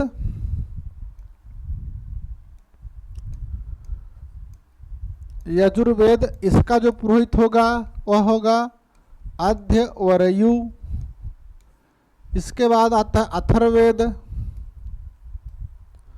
अथर्ववेद, अथर्ववेद का जो पुरोहित होगा वह है ब्रह्मा। और यही ब्रह्मा जो हैं यज्ञ के निरीक्षक भी हैं। समझ रहे हैं? ब्रह्मा क्या है? यज्ञ के निरीक्षक हैं। पूछा पर्यवेक्षण कौन पुरोहित करता है, तो ब्रह्मा है, इसलिए विकल्प 2 इसमें सही है। आइए, याज्ञिक कर्मकांड अत्यधिक जटिल एवं विशद थे, इससे जानने वाले पुरोहित अनेक वर्गों में विभक्त हो गए। किसी एक व्यक्ति के लिए संभव नहीं रहा कि वह यज्ञों की संपूर्ण विधियों का अकेला अनुष्ठान करा सकें। यज्ञ कराने वाले पुरोहित 4 वर्ग थे, होता या होतु। होतृ वर्ग के पुरोहित यज्ञ कुंड में अग्नि आधान कर वेद मंत्रों द्वारा देवताओं का आह्वान करते थे, ऋग्वेद से संबंधित। उद्गाता वर्ग के पुरोहित यज्ञ में सामवेद का गायन करते थे। समझिए किससे संबंधित है? अध्यवरयु याज्ञिक कर्मकांड की विधियों का समुचित रूप से अनुष्ठान करना इनका काम था, इस वर्ग के पुरोहित का कार्य था, यजुर्वेद से संबंधित थे। ब्रह्मा यज्ञ की सभी विधियां सही रूप से की जा रही हैं, मंत्रों का उच्चारण शुद्ध और सही रूप से किया जा रहा है, यह देखना ब्रह्मा का कार्य था, अथर्ववेद से संबंधित है। इस तरह से आपने इसको देखा। इससे पहले भी परीक्षा में पूछा जा चुका है इस तरह के प्रश्न। इस तरह से हम लोगों ने जो है आज पीजीटी 2005 का इतिहास विषय के जो 125 क्वेश्चन थे उस पर परिचर्चा पूरी कर ली है। आपको अब 2005 के संपूर्ण प्रश्नों के उत्तर मिल गए हैं जो एथेंटिक हैं। उन प्रश्नों से जो प्रकृति बन रही है उसको आप समझिए। साथ में क्लास के प्रारंभ में हमने बात किया था कि रिवीजन पर जोर दीजिए और अपने लक्ष्य पर एकदम फोकस्ड रहिए। आप सभी को धन्यवाद राजेश सर की ओर से। और गैमेट स्टडी सेंटर के जिन लोगों ने सब्सक्राइब नहीं किया है वो सब्सक्राइब कर लें, क्योंकि गैमेट स्टडी सेंटर का मोटो है guide and motivate every time.